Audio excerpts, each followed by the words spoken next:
Ya, kita kalau berbicara mengenai hukum pidana, kita juga ingin dengar juga dari salah satu pakar hukum pidana, Pak Abdul Fikar Hajar. Apa yang ingin disampaikan, Pak? Ini jangan sampai kemudian benang kusut ini berlanjut. Mahasiswa Ya, Bapak mendengar semua ini, Pak. ya.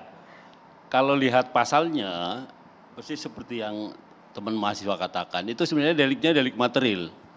Artinya, dia baru bisa diproses penghukumannya kalau ada akibatnya. Gitu. Artinya apa? Dia tidak berdiri sendiri pemberitahuan itu. Ketika tidak diberitahukan dan tidak terjadi kekacauan, ya nggak kena juga pasal itu gitu loh. Nggak bisa diterapkan gitu. Karena itu delik material. Delik baru ada, tindak pidana baru dikatakan ada kalau ada akibatnya. Kalau tidak ada akibatnya dia tidak termasuk itu dikualifikasi sebagai kejahatan atau sebagai tindak pidana. Jadi harusnya kalau mahasiswa ingin speak up, ingin bersuara di lapangan ya terserah gitu ya. Selama tidak ada konsekuensi, keonaran maupun huru hara. Iya, karena yang itu tadi karena sifat materialnya, maka pemberitahuan itu sebenarnya jadi tidak efektif kan sebenarnya. Karena yang dihukum itu yang dilarang itu sebenarnya kan akibat sebenarnya. Ya kan? Yang dilarang itu akibat. Cuma di depan akibat ada syarat formalnya pemberitahuan itu gitu. Dan bagaimana mengenai pasal ancaman pidana terhadap para penghina penguasa dalam hal ini presiden, wakil presiden dan juga sejumlah lembaga?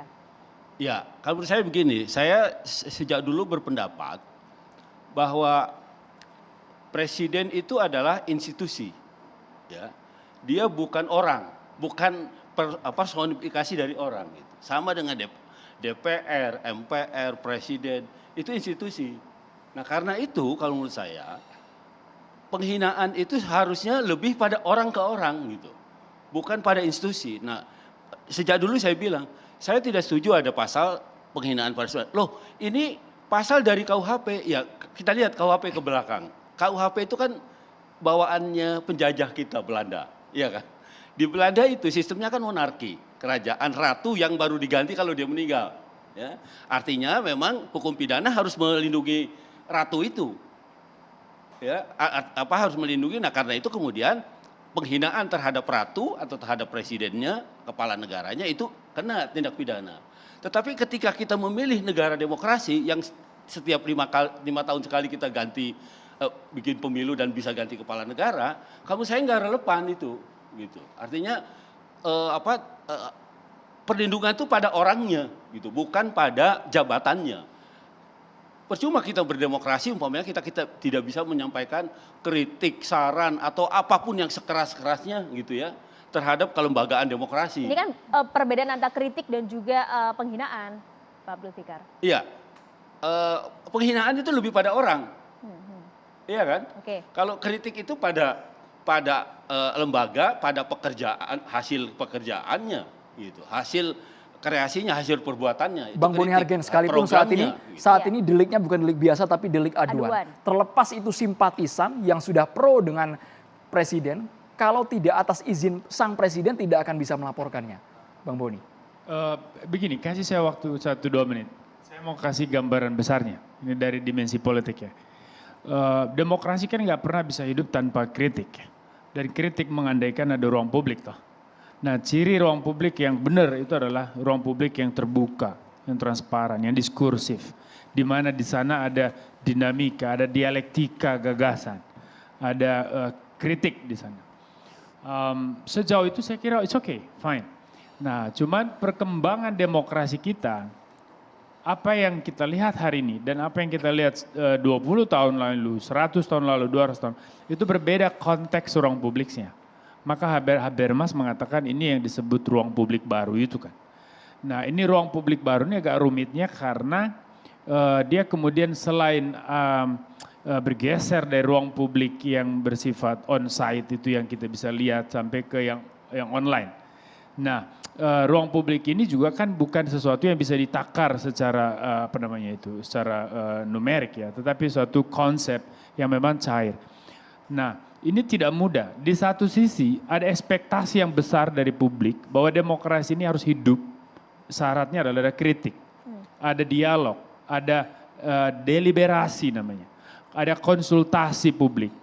Nah tetapi kan di sisi lain juga mereka yang menjalankan kekuasaan menemukan kerumitan yang sama.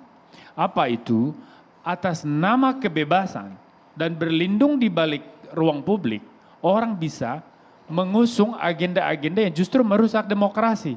Dalam hal ini adalah penghinaan-penghinaan tadi, hoax, caci maki, fitnah. Nah ini kemudian membawa semua pihak pada satu kerumitan yang membuat harus ada tindakan konkret. Nah mereka yang menjadi policy makers kemudian berpikir harus ada aturan yang merespons situasi ini. Oke.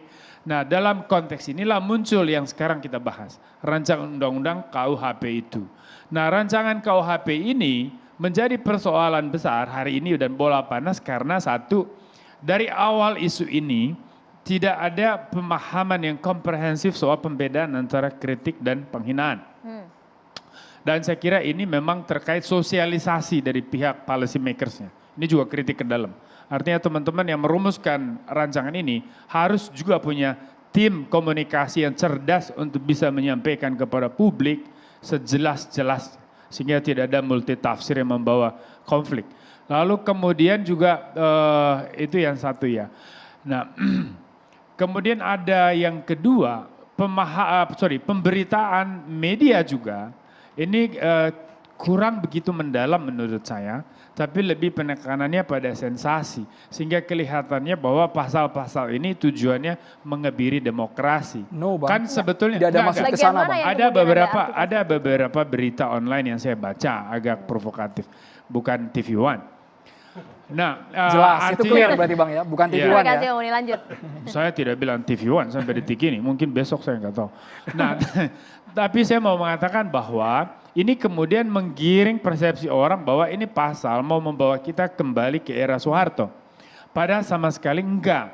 Ini upaya negara untuk merespons konteks ruang publik yang rumit ini. Karena kalau tidak juga ada aturannya, nanti kebablasan ini bareng. Anda membaca unsur dari pasal-pasal tersebut cukup jelas menurut Anda? Saya harus kritik beberapa, tetapi Oke. saya terima beberapa. Bagian mana Bang? Boleh Bagian langsung? yang saya terima bahwa pasal soal penghinaan terhadap presiden itu penting. Kenapa? Ini untuk membuat orang belajar. You kalau mau kritik, you harus memakai akal sehat. Ada dalih-dalih ilmiah yang harus kita penuhi. Ada data di situ. Ya, ada sistem berpikir yang bisa diterima umum dan ada kesimpulan dan juga bisa rekomendasi. Tetapi kalau you bicara penghinaan, lihat postingannya Pak Roy misalnya ya. Patung Borobudur berwajah Pak Jokowi, ya kan?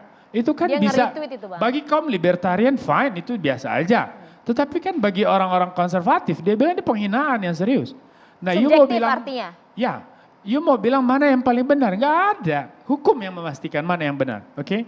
Maka saya bilang, pasal ini perlu, tetapi nanti harus ada penjelasan yang komplit, kira-kira apa yang dimaksudkan penghinaan. Bang Boni. Turunan-turunan. Sorry Mas, yang kedua, saya punya kritik, pasal 353, ini untuk para perumusnya.